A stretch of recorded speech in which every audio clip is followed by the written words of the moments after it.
Dear friends, आप सभी students का एक बार फिर से इस प्लेटफॉर्म में स्वागत है। आज हम लोग मैक्सिमा एंड मिनिमा का हायर डिग्री पॉलिनोमियल का एक बहुत ही शानदार सवाल है। इस सवाल को हम लोग यहाँ पर में सॉल्व करेंगे एंड इस तरह के सवाल को कैसे अप्रोच लेते हैं एंड क्या ट्रिक होता है इस तरह के सवाल को सॉल्व करने का, उसको हम लोग देखेंगे। तो माय डियर फ्रेंड, आप ये सेशन पे शुरू से अंत तक बने रहिएगा। इस तरह के सवाल को कैसे सॉल्व करेंगे इसका टेक्निक आपको पता चलेगा। साथ ही नीचे डिस्क्रिप्शन बॉक्स में एक लिंक दिया हुआ है, उसमें इसी टाइप का एक और प्रॉब्लम का हमने सॉल्यूशन बनाया हुआ है। आप उसको भी वहां पर में जाके प्रैक्टिस कर सकते हैं। ठीक है, तो चलिए बच्चों, हम लोग क्वेश्चन को देखते हैं। तो क्वेश्चन आपके सामने में है f x equal to x power 8 minus 8x6 plus 19x4 minus 12x³ plus 14x² minus 8x plus 9, इस फंक्शन का मिनिमम वैल्यू निकालना है। तो ये जब भी हायर डिग्री पोलिनोमियल होगा तो आप यहाँ पर में जो कॉन्सेप्ट है एफ डैश एक्स या एफ डबल डैश एक्स वाला, उसको आप फेल हो जाएगा, क्योंकि कितना बार डिफ्रेंशिएट करोगे। x पावर 8 हायर डिग्री, तो ये डिफ्रेंशिएशन वाला जो कॉन्सेप्ट है ये यहाँ पर में फेल कर जाएगा, क्योंकि काफी लंबा हो जाएगा। आप x पावर 8 को डिफ्रेंशिएट करोगे, इसको डिफ्रेंशिएट किया तो आपको मिल जाएगा x पावर 7, फिर आप उसको कुछ मैनेज नहीं कर पाओगे। अगर क्यूब रहता तो उसको x³ x² एक्स में डिफ्रेंशिएट कर सकते थे, लेकिन यहाँ पर हायर डिग्री है तो डिफ्रेंशिएशन वाला कॉन्सेप्ट नहीं चल पाएगा। तो आपको एक अल्टरनेट उपाय है, आप उसको सोच सकते हैं। जैसे क्या करेंगे हम लोग, इसको परफेक्ट स्क्वायर बना सकते हैं। कुछ फैक्टर इस तरह से, कुछ फैक्टर का होल स्क्वायर प्लस कुछ फैक्टर का होल स्क्वायर, इस तरह करके अगर हम लोग बनाते हैं तो होल स्क्वायर का मिनिमम वैल्यू कितना होता है, 0। तो वहां से हम लोग ब्रेक थ्रू ले सकते हैं। तो देखो ध्यान से, ये दोनों फैक्टर को देखो आप यहाँ पर में, इसको हम इस तरह से लिख सकते हैं इक्वल टू x पावर 4 का whole square minus 2x power 4 into 4x² लिख सकते हैं इस तरह से।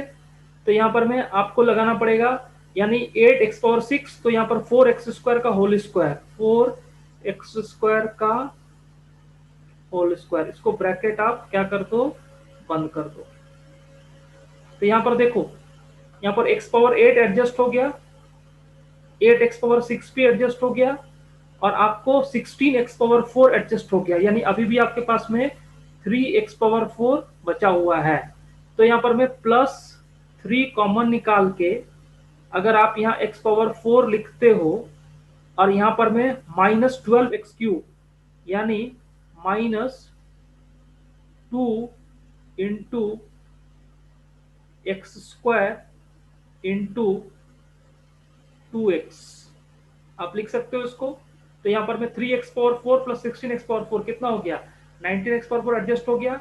और यहाँ पर में आप देखो 4x³ × 3 यानी 12x³ प्लस यहाँ पर आपको कुछ एडजस्ट भी करना पड़ेगा। क्या एडजस्ट करोगे, आप यहाँ पर लिख सकते हो 4x²। तो 4x² लिख दिया, यानी आपको यहाँ पर में 4 × 3 12x² हो गया, तो 2x² आपको बच गया। तो 2 कॉमन निकाल के आप इसको लिख सकते हो x² minus 4x plus 4x plus यहाँ पर में कितना हो जाएगा, +4। तो यहाँ पर आपको रिमेनिंग बच गया 1। अब ये पूरा एक्सप्रेशन आपका सेट हो गया, ये पूरा एक्सप्रेशन को आपने इस तरह का फैक्टर में कन्वर्ट कर दिया। तो इसको आप लिख सकते हो, यहाँ पर में आप इसको लिख सकते हो x²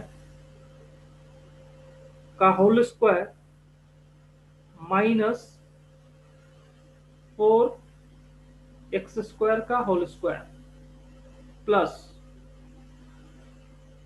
यहाँ पर 3 कॉमन निकाल के आप लिख सकते हो x² माइनस 2x का होल स्क्वायर प्लस यहाँ पर 2 कॉमन निकाल के आप लिख सकते हो x माइनस 2 का होल स्क्वायर प्लस 1। और ये सारे फैक्टर में आप ध्यान से देखो, ये सारे फैक्टर में क्या है, x इक्वल टू 2 कॉमन है, x इक्वल टू 2 क्या है, कॉमन है। यानी x इक्वल टू 2 पर एट x इक्वल टू 2 ये वाला जो एक्सप्रेशन हो जाएगा ये आपका कन्वर्ट हो जाएगा जीरो में। ये वाला एक्सप्रेशन भी किस में कन्वर्ट हो जाएगा? जीरो में। और ये वाला एक्सप्रेशन भी कन्वर्ट हो जाएगा जीरो में। तो ओवरऑल जीरो प्लस जीरो कितना हो गया? Zero plus one. यानी इस फंक्शन का जो मिनिमम वैल्यू मिलेगा माय डियर फ्रेंड, इस फंक्शन का जो मिनिमम वैल्यू मिलेगा that value will be equal to 1। तो क्वेश्चन में क्या था? जो कोफिशिएंट्स थे वो रीअरेंज किए हुए थे और आपको उसको तोड़ के तीन परफेक्ट स्क्वायर में कन्वर्ट किया, और तीन परफेक्ट स्क्वायर में कन्वर्ट करने के बाद में जो कांस्टेंट बचा that constant will be the minimum value of this function. तो चलिए बच्चों हम लोग सेशन को एंड करते हैं। Thank you my dear friends.